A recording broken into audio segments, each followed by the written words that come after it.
pamilya. Tayo yung mga haligi sa ating mga tahanan na dapat mismo ang ating sarili. Sigurado natin ito'y kalugod-lugod sa Panginoon. Amen. Number one, you must be sure about your faith.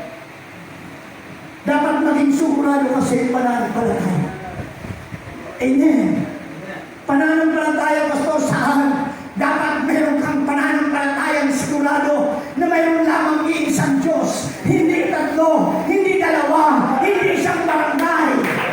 You must be sure about your faith. Amen. Dapat maging sure tayo sa ating pananampalataya.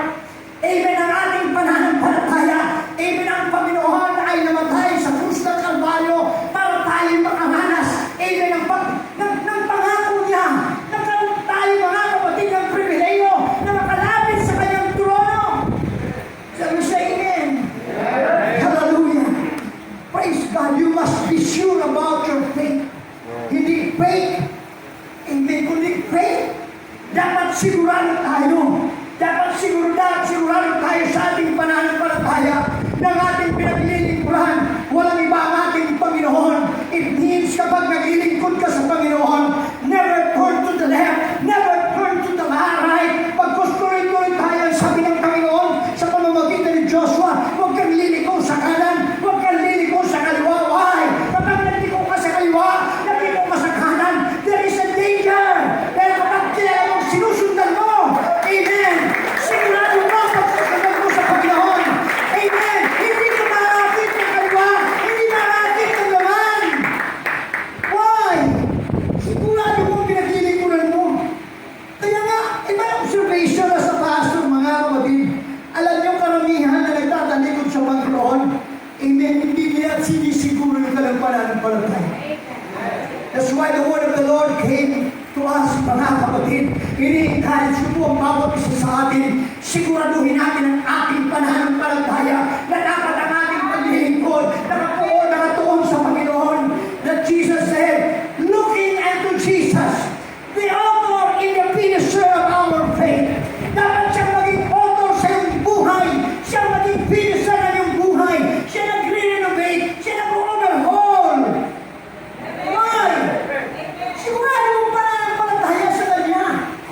Hindi ka kailanman, mga kapatid, matatagay kung saan pa man. Why? You are sure about your faith that only Jesus can satisfy your soul. Only Jesus can change your life. Only Jesus can prepare your life for eternity. Ito yung mga kapatid. Bakit marami nagpadalikod? Hindi na sila sure yung pananampalataya. Amen. Nakahanap sila ng ibang substitute. Nakahanap sila, mga kapatid, ng ibang purpose. But I want to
dumating man yan, doon ako pinalalago, doon ako pinatitibay, doon ako mga kapatid, praise God, pinag-increase ng Panginoon, dahil kilala mo siya.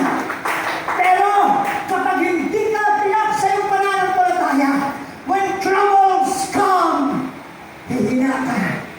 Amen. Mahuhumaling ka sa iba. Magkukulang ang iyong pagtitiwala sa Kanya. Why? You are not sure about your faith. But I want to tell you this. Dapat maging sigurado ka sa pananampalataya mo. Amen. Maging sigurado ka sa pagsunod mo. Hindi sa lahat, makilala mo siya ng lubusan.